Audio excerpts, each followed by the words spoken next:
I tried to make an intro for this, but I can't. Y'all read the title, you know what we're doing here, let's go. Celeste without interactions isn't a completely new idea. There's a community of Celeste players and testers working on the, quote, true pure low percent challenge, which seeks to beat the game while activating the fewest possible number of in-game objects. However, my challenge will be markedly different from that one. First off, I have no experience of tasking, so I won't be.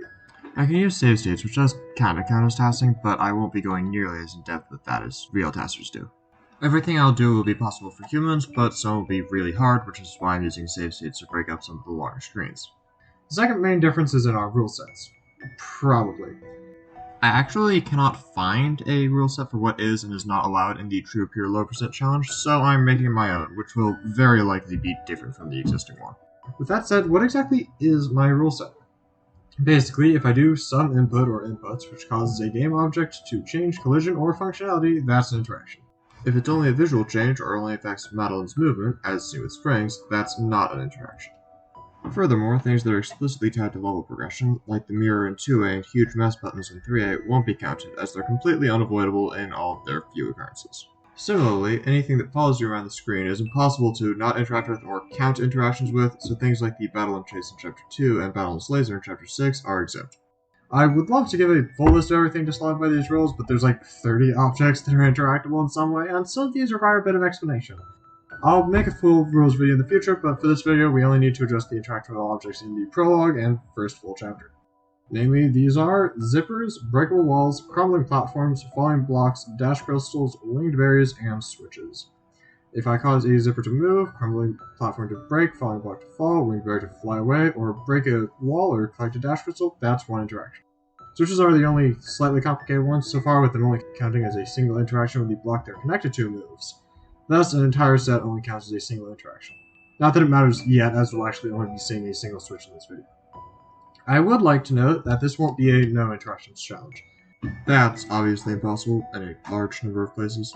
We'll be interacting at least once with basically every possible object by the end of the full run. Additionally, I'll be assuming that you're familiar with the movement tech used in the base game, like wave dashes, neutral jumps, and 6 jumps. I'll specifically mention any other tech I use the first 3 times they appear, but after that they'll join the list of assumed knowledge. Finally, since I don't have enough time to show every individual room, many that don't require interactions or have particularly interesting tricks will be skipped over. This doesn't mean they're necessarily easy, but it'll all be stuff you've seen before. If you want to see my solution to a specific room, I'll be uploading an uncommented video with a run of every individual room shortly, and we'll link it in the description. With that all said, let's get into the challenge.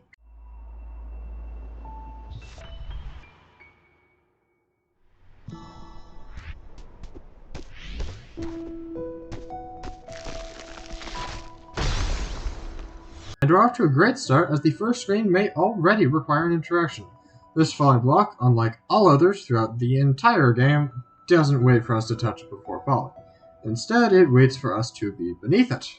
There is a path over it by entering a somewhat secret room above the starting one and climbing over the block there, but alas, there doesn't appear to be a way to get that height without jumping off the block, and that would require us to have already interacted with it. As it turns out, even if we cheat to get out there, the block ends up falling of its own accord, so we clear the first room with one interaction already on the counter. After that, we thankfully have one absolutely free room with nothing to interact with, and another with only a cutscene. Cutscenes don't count as interactions by our rules because they aren't objects, so this room's also free. However, this cutscene is also optional if you're just really bad at eye contact, so we get to skip human interaction as well. That doesn't matter for the challenge, but it is pretty fun. And then we have the collapsing bridge. There's no feasible way to even think about skipping this, so we'll just take up the counter. Now that we're into the game proper, I should probably mention that this isn't actually an 90% run. Instead, I'll be guaranteed 4 numbers of interactions per chapter. The A, B, and C side interaction count, as well as a full clear count for the interactions added to the A side if you want all of the strawberries, cassette, and blue heart. There are 3 exceptions to this rule, starting with the prologue, and Chapter 9 has no B or C side. I'll explain the last exception later. Back into the game, Chapter 1 starts off incredibly easy with the first 3 rooms having nothing to possibly interact with. The next 5 are slightly more interesting, but not much. Finally, we reach a room where it looks like an interaction may be required. You need to cross this room without interacting with either of these zippers. Wave dashing won't get us over the first, and a super can't get us past the second. We can, however, use the screen transition to reach the top section and just go over the entire thing. After one more free room, we need to get through this without dropping either of these blocks. Standing on or climbing them immediately causes them to fall, so we can't do much with them. However, if we immediately climb jump up the sides of the block, we won't activate them and clear the room immediately. This is a buffered climb jump. By beginning the jump input a few frames before actually touching the wall, we'll jump off as soon as we touch it before technically grabbing, thus avoiding activating the block. Jumping off the top quickly doesn't help though, they'll still fall, so we can't use this to refill our dash, only to climb on the sides. The next room has a very similar solution.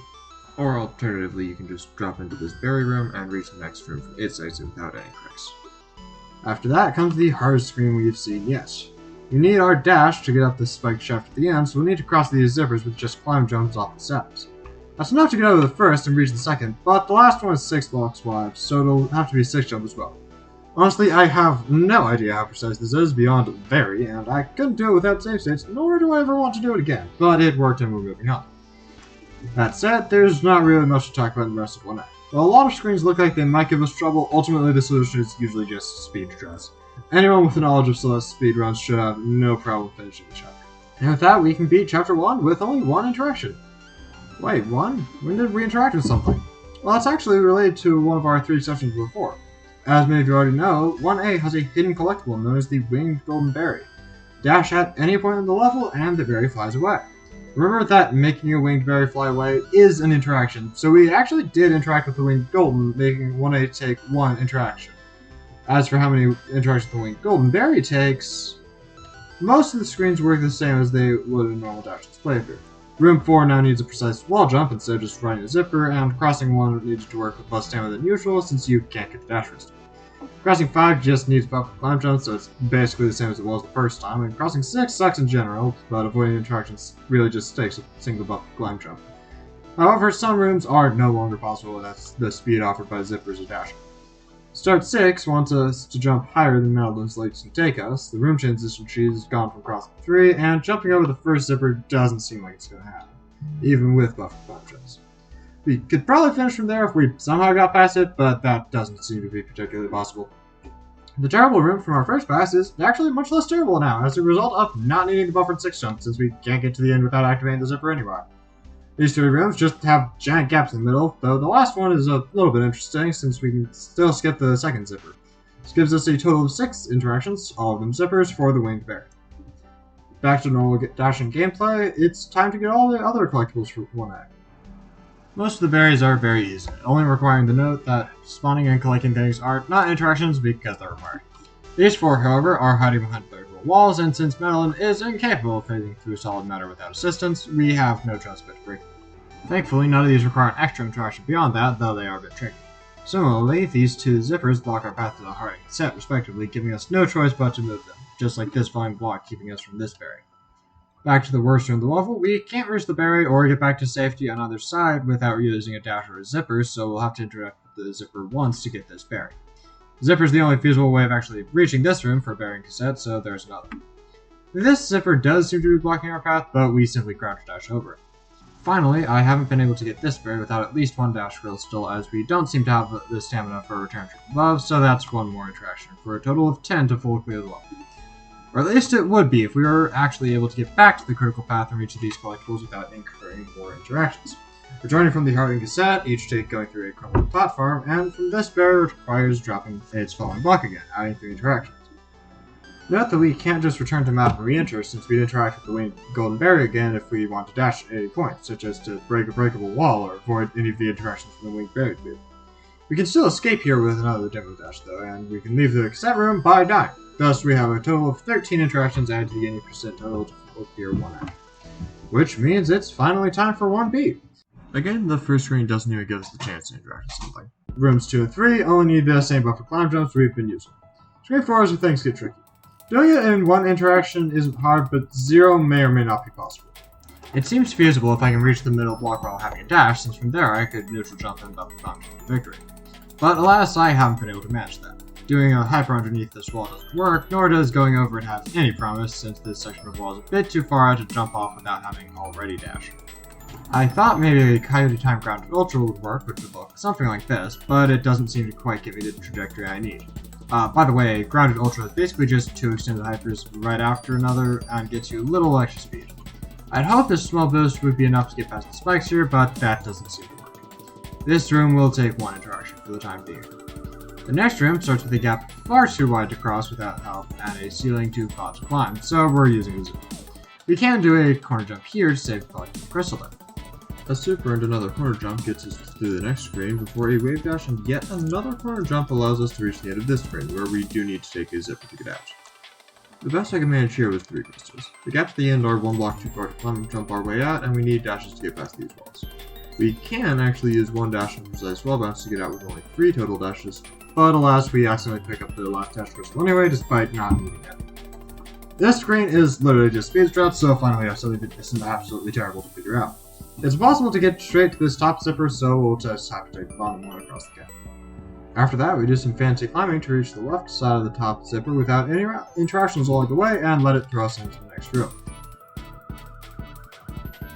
More fancy climbing lets us move the zipper at the end of this room out of our way without any extra interactions. We need to move the first zipper of this room out of our way, and it seems the third isn't skippable either. The crystal is skippable though, simply by jumping over. The next room almost definitely takes 1. We need a dash for zipper to reach this ledge, and it doesn't look like we can actually carry a dash that far without having already used a zipper. This next room is actually surprisingly doable with only 1 zipper. By supering off the first zipper as it raises, we can reach the third, and a buffer climb jump, corner jump, and neutrals take us the rest of the way.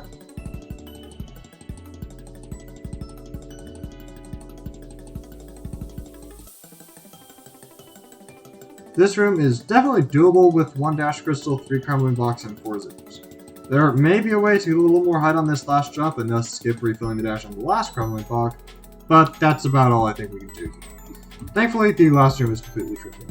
This leaves us with 14 zippers, 4 dash crystals, and 3 crumbling blocks to complete 1B for a total of 21 interactions. Finally, let's take a look at 1C. First screen already presents multiple challenging skips. We crouch dash onto the back the first block before jumping off and 6 jumping to the second area. We can use a ceiling pop to go under this zipper without using our dash, then wall bounce to the next crystal to completely skip the zipper. A ceiling pop is basically a climb jump from underneath the wall. Grabbing a wall doesn't completely stop you in a single frame, so with precise positioning you can grab a wall, jump as you go under it, and basically slide along the ceiling. We finished with some pretty simple climbing and dashing, since there's pretty clearly no way around these last 2 crystals. For screen 2, we'll buffer climb, jump, and dash past the first 2 falling blocks before wave dashing off the third. This allows us to keep our dash as we jump past the first zipper and lash straight out to the second. We'll finish the screen by using the save dash to skip the third zipper. That's 2 interactions here. As for the last screen, we'll skip the first 2 zippers with our usual climbing shenanigans, refill our dash at the third, and use this dash along with yet more climb jumps and a corner jump to reach this zipper. Instead of activating it, jump off the side to reach this cozy little hole in the wall. With our dash refilled, we can wave dash out, corner boost on the zipper without activating it, and reach this block that we were supposed to move with that switcher pit. There doesn't seem to be a way off this block without using our dash, so we'll just get straight to this last zipper and let that carry us over the spikes. Finally, we 5 jump, dash up, hit the side of the heart, and immediately dash through to finish the level with only 2 zippers activated in the final room. And no, touching the heart doesn't count as an interaction, its hitbox stays the same. Thus, we've cleared the longest screen yet with a mere 2 interactions. And with that, we've finished Chapter 1. It takes 1 interaction to beat 1A, 13 more for a full clear, 21 for the B-sides, 8 for the C-side, and 6 for the winged gold. And yeah, that's it for this video. I do intend to continue the series, so if you're from the future, go ahead and watch the next episode. If not, then I guess you'll have to subscribe so you don't miss it. My god, that feels weird to say. Each video should be all the sides of 1 chapter, but if they start getting too long to explain, I might break it up further. I don't really have a schedule for this, but this one took me about 2 weeks, so probably about that long. With that said, if you have any feedback for this video, I'd love to hear it. I'm pretty new to this whole YouTube thing, so any and all feedback is appreciated. As you may have noticed, video editing is not my specialty. Anyway, that's it for now, and I'll see you all again soon with Chapter 2.